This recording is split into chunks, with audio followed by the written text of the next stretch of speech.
Like that dress. Hello, how are you, my dear? Hello, my dear. How are you? Very good. Hello. All right. One of the companies there, I don't know who was there with me. Musalia, you were there with me. Waziri, you were there with me. Lee. They said themselves that the Kenyan workforce is better than any they have come across. They said the Jomo Kenyatta JKUAT produces some of the best graduates in blue economy. It was not me saying, it was industry giving testimony. And we needed to create the correct connection. And that is why I came. And then secondly, as part of our energy generation, we need investment. And one of the countries that has the largest sovereign wealth fund is Norway. They have $2 trillion of resources.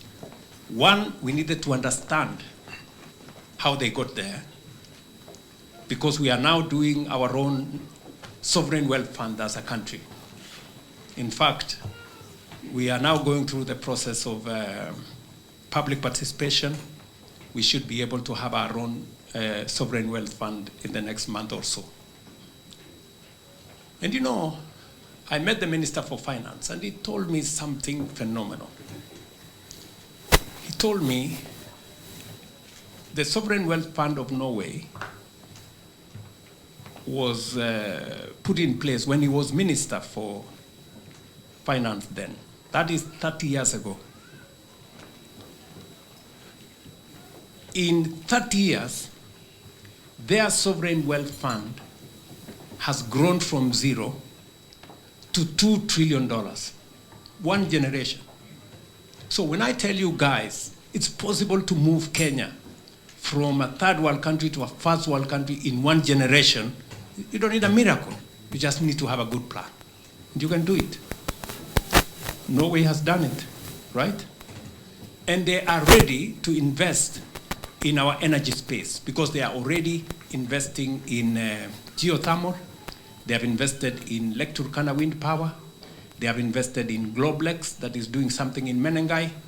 And their ask of us was, how do we make it work faster? They are willing to deploy their resources to generate the energy we so much need. So we are building networks that will help us achieve what we are looking for. And of course, I came to Finland because it is important for us to build a solid relationship, especially on human capital. And today we had a most consequential meeting with Nokia. Nokia is going to work with us on data centers. We already are working with Huawei. We are already working with Ericsson. But Nokia has a better footprint for us. And that is why I asked the president of this country that and Nokia was kind. They actually did not just host us, they hosted our business meeting. That is where I was with these many great people here. This is our tech companies. All these people are very rich. These people have a lot of money. Equity Bank is here. I don't know who is here, and all the good guys are here. So, including this good man here with a beard.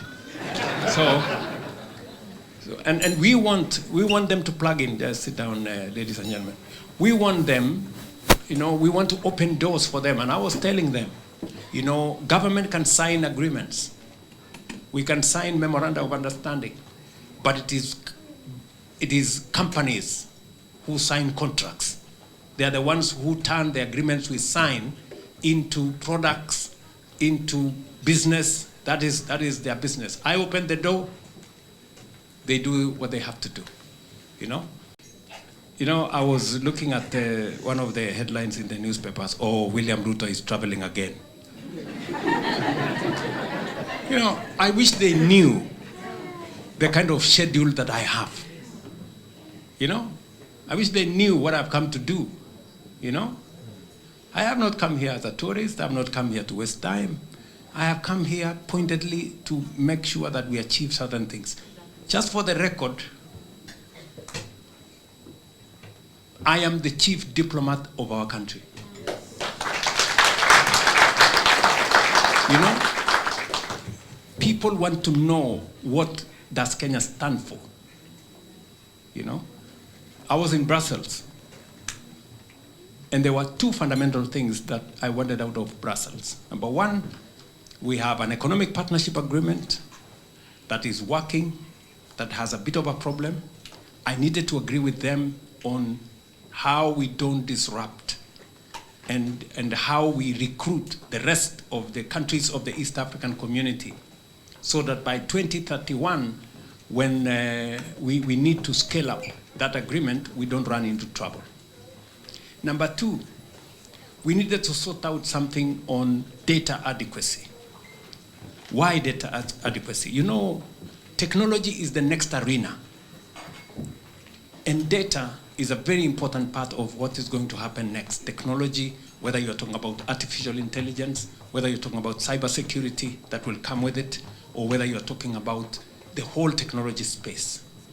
We've been discussing this with the EU, but I had to come so that we agree with them, and I'm very happy that we secured an agreement that by September this year, going into August, we will have a framework. It will be taken to the EU Parliament, and hopefully by early next year, Kenya will be as good as any European country.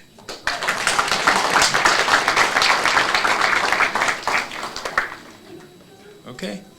So I had to speak to the Commission, I had to speak to the Council, I went to Parliament at the EU, just to let them understand what is Kenya's perspective and what is Kenya's ask.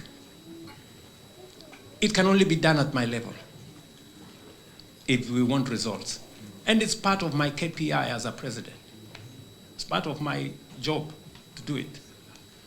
Number two, I came to Norway because there are two fundamental things that we need to achieve out of Norway. Number one, Norway is a very big shipping, in fact, the largest shipping companies are out of Norway. And Kenya is slowly becoming a maritime country. We have never used our Kenyan coast as efficiently as we should, you know? So, and I have taken the decision, I did a State Department for blue economy intentionally, because we can actually scale up our revenues from the blue economy from about 20 billion Kenya shillings to 120 billion Kenya shillings if we do the right thing. We can double it 6 times. We can, you know, increase it 6 times. And that is why I took the decision that we need to engage. Kenya is a stable country. And I can tell you without fear of any contradiction, we are transforming our nation. And we are doing so unapologetically. I will tell you 5 things as to what has happened the last 3 years.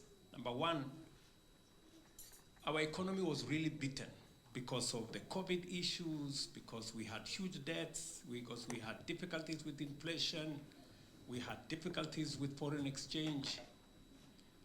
But we've had to make some very tough decisions, some very difficult ones. Today, I can confirm to you that our economy is in a much more firmer position than we were 3 years ago. Our inflation has come down from 9.6 to, it has come down actually to 2.8. It's because of the challenges we've had with Iran that it has gone up to about 5.7. But we brought down inflation. we've increased our foreign exchange reserves from about $5.7 billion to now $13 billion. We've managed to slow down interest rates, and today our economy is $142 billion as our GDP. We are now the 6th largest economy in Africa. 300,000 houses are under construction. We are giving out, I've given out houses that are ready in Machakos, in Kakamega, in Homa Bay, and many other places. And that process is continuing. We are building close to almost 500 new markets, modern markets across Kenya. And we are building hostels for students. 180,000 students will be housed by our hostel program as we talk today. And that process is continuing. Listen, that housing fund has generated investments of $9.3 billion. How much? Not Kenya shillings.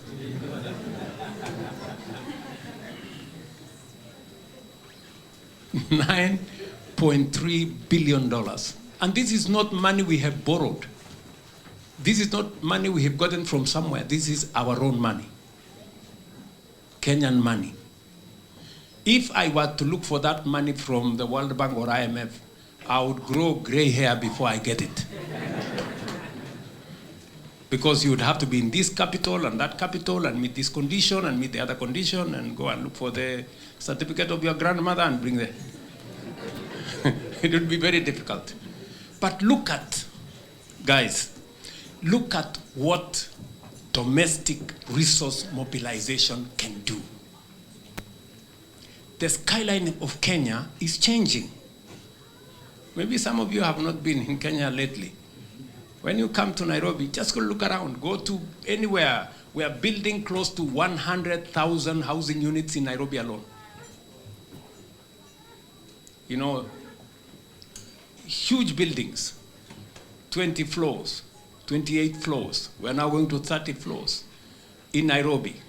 Go to Kisumu. We are building almost 5,000 units. If you go to Mamboleo in Kisumu, you will be shocked. If you go to Kakamega, you will be surprised. Go to Wajir. If you go to Wajir, I was in Wajir this last weekend. The housing there is phenomenal. Mandera, Garissa, Mombasa, Lamu. I was in a place called Tezo in Kilifi a few weeks ago. I don't know, is there anybody from Kilifi here? From Kilifi? You come from Kilifi? You know Tezo? You should go to Tezo and see what we are doing there. You know? The housing units are changing the skyline of Kenya. Look, many of you know Kibera, right? So mnajua Kibera pale kwa slums? Just give us another 7 years. You will not find a slum in Kibera.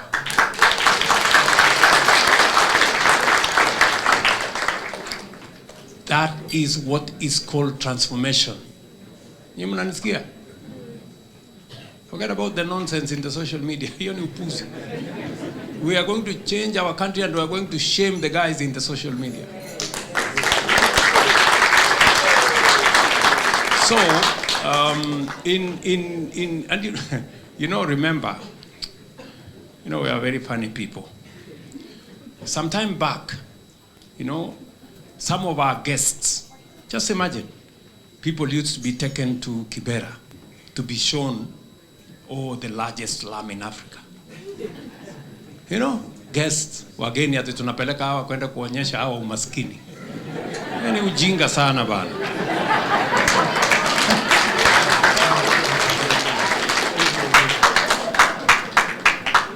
Sindio? Today, whenever I have guests, I take them to the same place, but I go and show them what affordable, how we are changing the place. You know? So many colleagues of mine, friends, they've gone to show them the kind of transformation we're making. And it's giving the rest of the world better ideas about what Africa can achieve.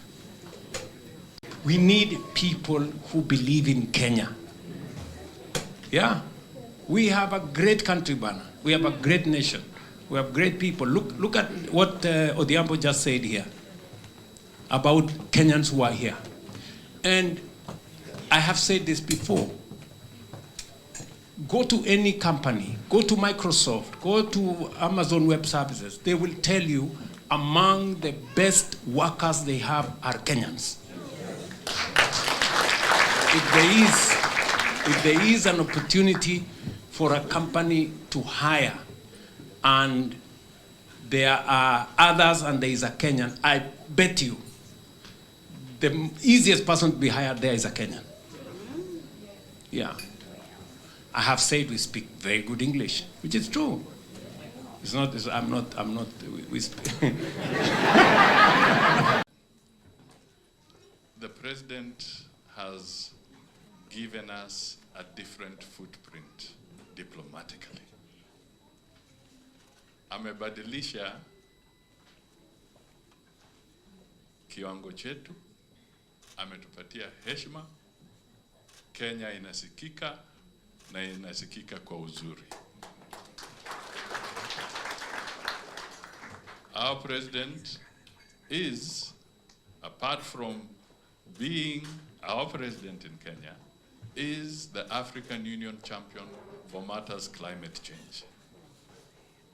Our president is the champion for African Union reform. Our president is the champion for the Africa Continental Free Trade Area. Our president has become a consequential voice for Africa. It is a sense of pride. And next week, he has become a voice to speak for Africa at the G7. Asante, mimi nasimamia mambo ya biashara na viwanda. And I want to say one of the responsibilities that the president has given us is to help open markets abroad. Now, for us to open markets abroad, we may have a commercial attaché here and there or an ambassador, but above all, we have diplomats in you. Correct? So the first people to help us sell Kenya must be the Kenyans abroad. So you are marketers. To market our tourism, our products, and everything. Na unajua ukipatiana ujumbe mzuri ya nyumbani, sitafika kila mahali. So do we promise to be good diplomats? To market our country? And to make sure that our products get everywhere. Ya mwisho pia ni kusema leo, Your Excellency, in the earlier meeting that we had also come with a gentleman who is exporting chilies to China. After our last visit with you, and we opened the markets just last month, he's doing over 40 containers of chilies to China. Tunaelewana?